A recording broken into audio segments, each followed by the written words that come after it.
In this episode, we locate long-lost legends with 5 rescued rides which were once destined for destruction and now restored to pure beauty. We got rare rebuilds. Every person that restores cars have walked away from it. The build press was immense. This was sitting in the field, probably the Michelangelo of rolling art. Classics that ooze class and power. This car was off the road for probably about 30 years. Old classic look in modern technology. Rides that have star quality. You're sitting there touching the steering wheel that he touched, sitting in the seat that he sat in. Amazing. The rule is, if you can find it, you can restore it.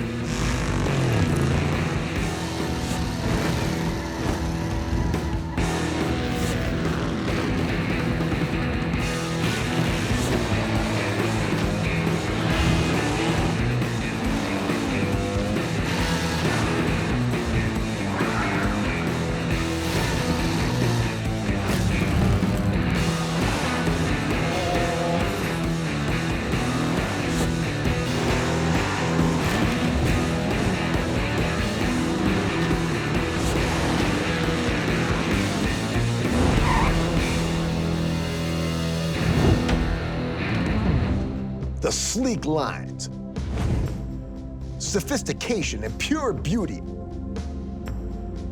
A ride right for royalty. You're sitting there touching the steering wheel that he touched, sitting in the seat that he sat in. Amazing. But this one was owned by a very special king. It's a piece of, Americana, and it's a great piece of history. This is Elvis Presley's Cadillac. All right.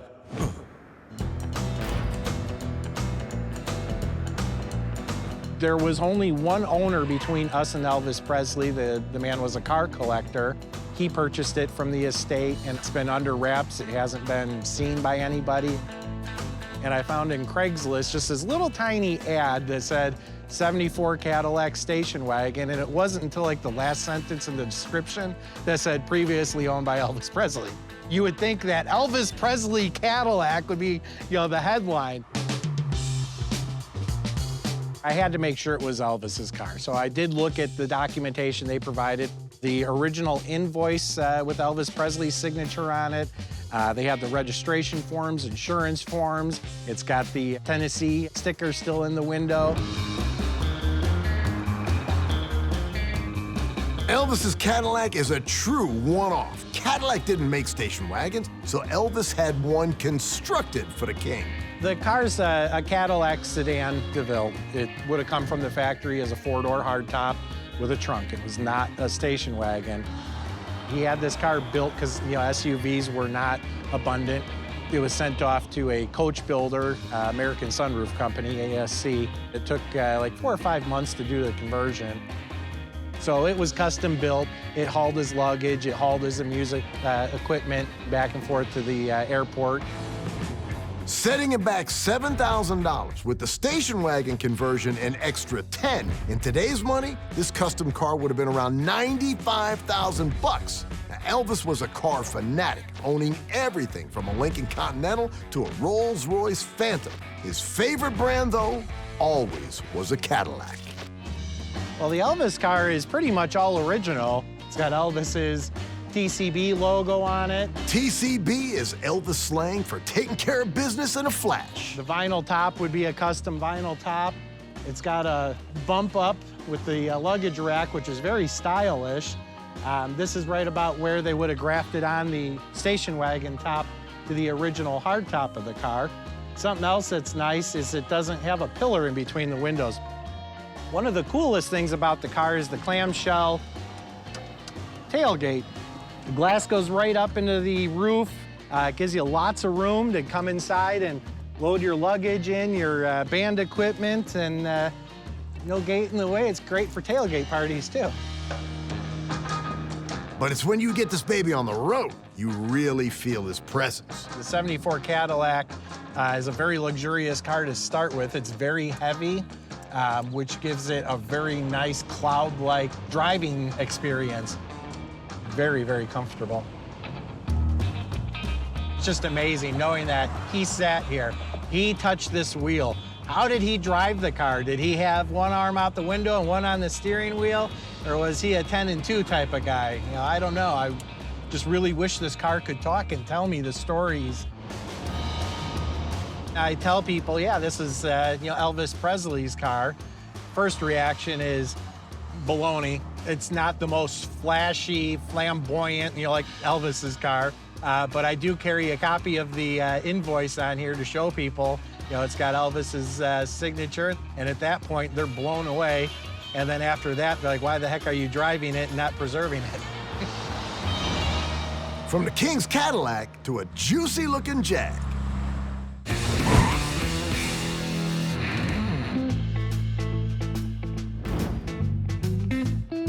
When it comes to sports cars, few are as iconic as this baby. It's probably the most fantastic classic car I ever have driven, and I've driven quite a few now.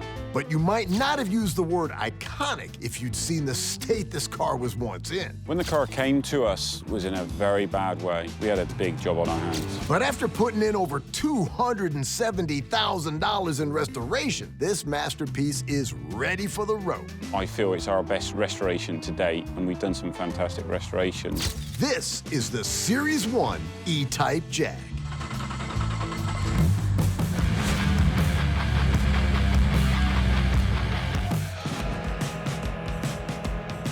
This car was off the road for probably about 30 years. It's not in good shape at all. But we had the original engine, the original tubs. We had enough originality about it that made it worth doing. And our customer happened across the car, and he'd always wanted a black E-type. We restored to a very specific specification. This original Series 1 3.8-liter Jaguar E-type was launched in 1961. It was based on Jaguar's Le Mans-winning D-type race car. Enzo Ferrari once called it the most beautiful car ever made. To get this car into shape has been one hell of a job, but there's been no expense spared on this rebuild. This is an analog car in a digital age. You're connected to the road. You can smell the burnt fuel. Also, interestingly, the hydraulic power steering really is a nice balance. Electric power steering can feel a little bit secondary. It feels like it's reacting to you, whereas the hydraulic power steering, actually, it just feels part of you. A restoration of this nature, attention to details, everything. It's what separates a nicely restored car to a fantastically restored car. Every single nut and bolt in this car is renewed or restored. It's simply fabulous. The lighting was upgraded, the handling was upgraded, the braking system, the drivetrain, the engine, the seating, the comfort, making this quite a truly unique car. So the interior of this Jaguar has been retrimmed in full leather House of Lords red. The seats are Mazda MX-5 seats to improve lumbar support and back support for long journeys. Beautiful Motor-Lita steering wheel, aluminium wood rim. The car really does drive a lot better. Driving this car fast? Yes, it's what it's all about. Drives very tight, it's very stable on the road. If I've driven cars such as this up with 100, 145 mile an hour mark, interesting experience because aerodynamics start to play quite a keen part and the vehicles become very light at that speed. Certainly makes the heart pound. Dude, that's what having a car like this is all about. If you take these cars into town, go for a drink, sit in a pub, leave your car across the street, and it's just fantastic to watch people's reactions walking by the car. I picked my daughter up in an E-type from school when she was about 6 years old. And one of the school children came out and shouted to his mother, "Wow, it's a spaceship." It's just a fantastic comment.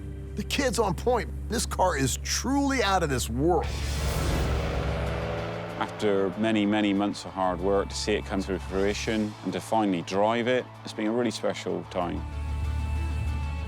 I don't want to hand this car over. I'd like to continue test driving it through the summer, ideally, but I think the client's going to have something to say about that. He's desperate for his car. He wants it. From a British beauty to muscle car makeover. What happens when you take a lost 71 Barracuda and give it one hell of a makeover? You can use it, you can drive it cross country, you can race it, it'll draw attention at a show. perform any way you want it to. You don't just restore it, you take it further and make it extreme. The owner of this car has been dreaming about having a muscle car his whole life, so we knew we had to kill it with this build. This is Medusa.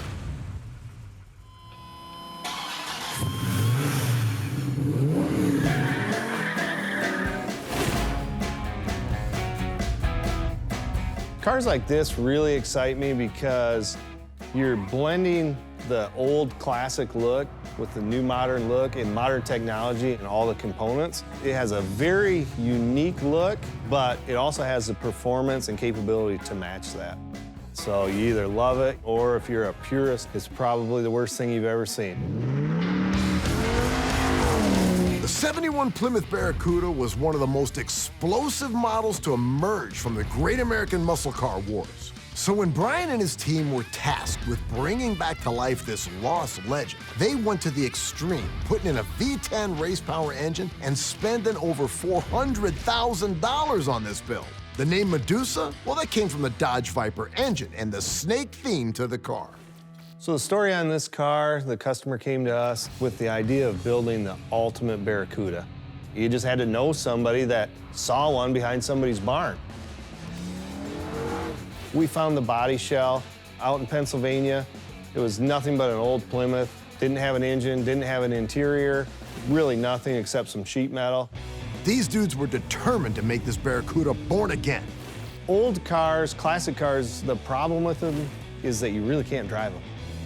You know, they don't corner, they don't brake, they really don't accelerate well. But when you take all this new technology, put it in that classic body, then you really have a winner. So from the initial concept, this car took probably 4,000 to 5,000 man-hours. Every inch of the car has been modified. There's nothing that hasn't been touched. Man, this Medusa is meticulous. Viper-inspired scoops on the hood, sculpted in the Aston Martin door handles.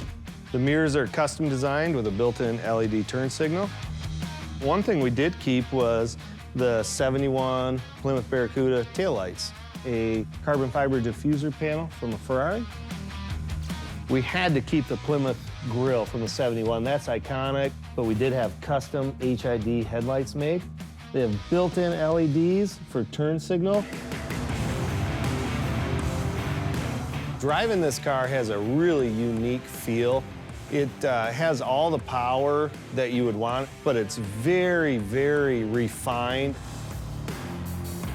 The steering in this car is pretty tight. It's got a custom-built rack and pinion steering system, so it's really good on the track. Had the car up over 160 miles an hour, and to be honest with you, I felt like I was going 55. It was so smooth running down the highway. No road noise, no wind noise. This is more like an actual luxury car. It was amazing. Every time you drive this car, you're expecting looks, excitement, thumbs up. A lot of them don't even know what it is. We've had it called a Mustang, a modern Charger, Challenger, all kinds of different stuff. This is the Medusa, and don't forget it. Taking a vehicle like this to the extreme, a lot of it is just seeing what you can do, proving to yourself that your capabilities can build something that a lot of people can only dream of. You know, just like climbing Mount Everest or something like that. It's like, why would you do that? Well, you're proving to yourself that you can do it.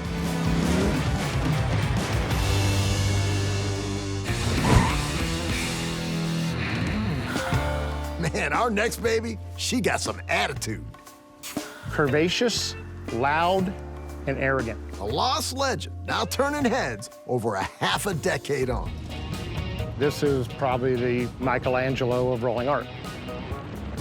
This is my 1973 big block Mako Shark. First saw Mako Shark in some magazines when I was in my youth. It's been something of a lifetime quest that I always wanted to build a Mako Shark. My wife always knows when I'm on a country road, my head's on a swivel, always looking for that barn find, and this was sitting in the field. Had no rear end underneath it, no front clip, but I had to double take, and I went back and looked, and sure enough, it was an original 70s Mako Shark. Mako Shark was a futuristic concept designed by GM. Although it never made it to market, a watered-down design eventually resulted in the production vehicle, the C3 Corvette. The name came from its streamlined shape, pointed snout, and fast-moving action, similar to a short-fin Mako Shark. John put in the time and got this Mako looking like magic, giving it a complete makeover and bringing it up to date. Not bad for a concept car found in a field. It had been sitting probably for 15 years. Front end was wrecked, but the rear end was in solid condition. So we searched for basically a donor car. Started building this off of a SCCA frame of an old race car, 73 Corvette race car that also was wrecked in the front end. Since we were starting with a ground-up restoration, I wanted to stay true to the original Mako. There's not a component on that car that hasn't been replaced. We reproduced a lot of the brackets by having them water jet cut. Instead of out of steel, we used aluminum. The actual Shark emblem, we reproduced that as well. I wanted modern braking, modern AC. We switched to an electric fuel pump, and it's got upgraded steering. This fantastic find has been restored to sweet perfection. I want to build a car because I want to know what's in it. I want to handpick the components, and I want to make sure that when this car is finished, I know every piece of the car. The hood vents are actual functioning hood vents.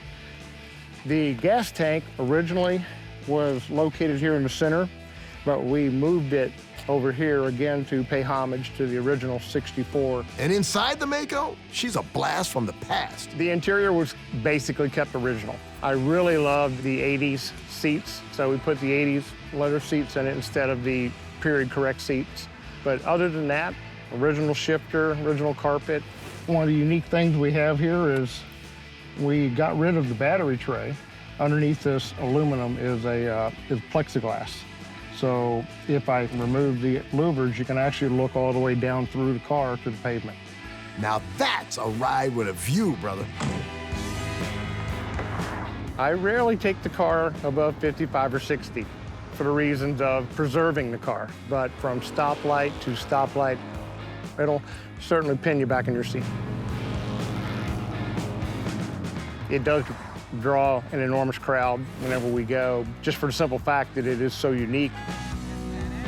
Thank you. A lot of them ask if they can touch it. It's like a unicorn. Hands off, dude. She's mine.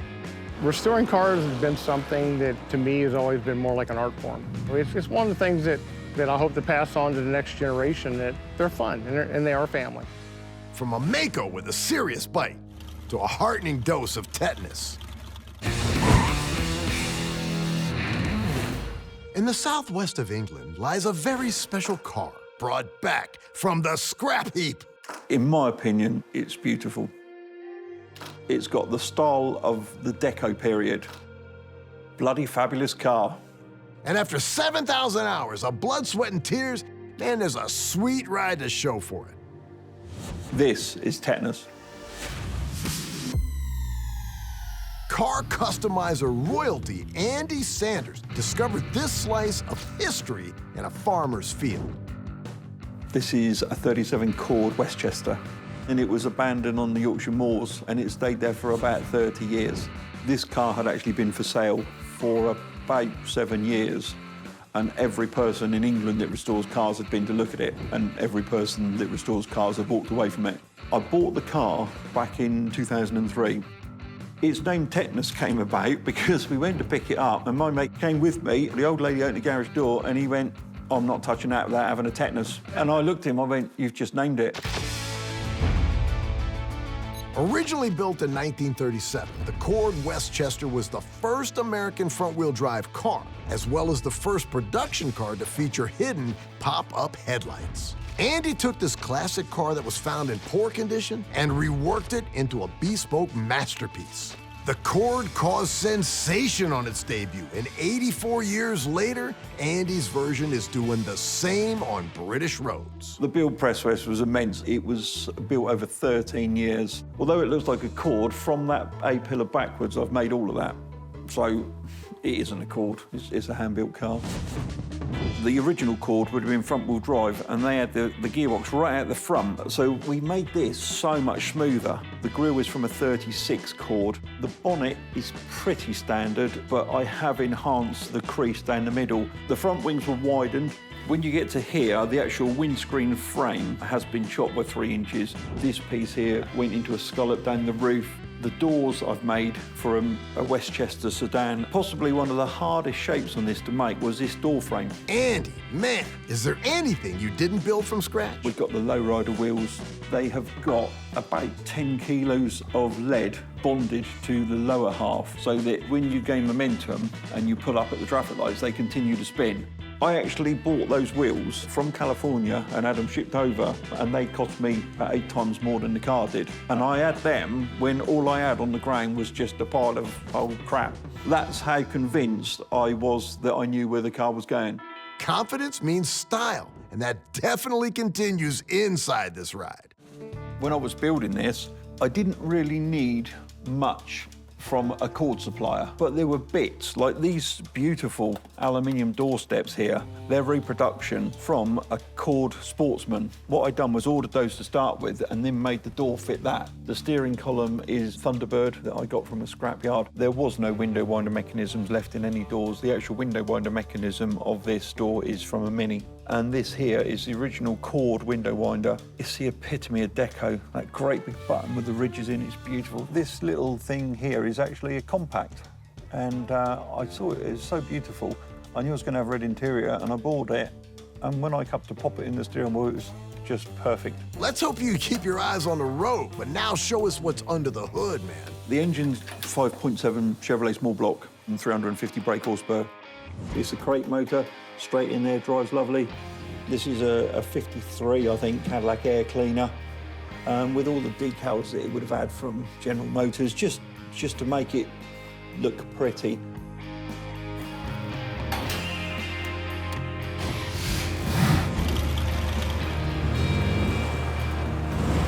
Technus is fabulous to drive. It's like an old car, but it's got that little bit more finesse.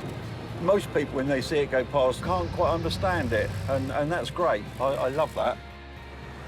I don't know what the top speed is. It's been on the road very few times because it's always been in exhibition since it's been finished. I've had it up to about 50 or 60. It's obviously considerably more than that. I actually have got absolutely no interest in what the car is worth because I wanted to make a sculpture. The whole excitement is a creation. I feel you, brother. Amen to that.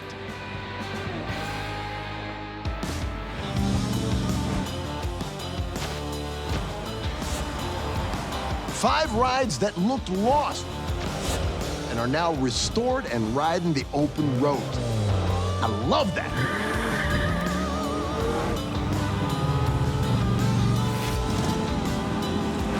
See you next time on Ultimate Rides.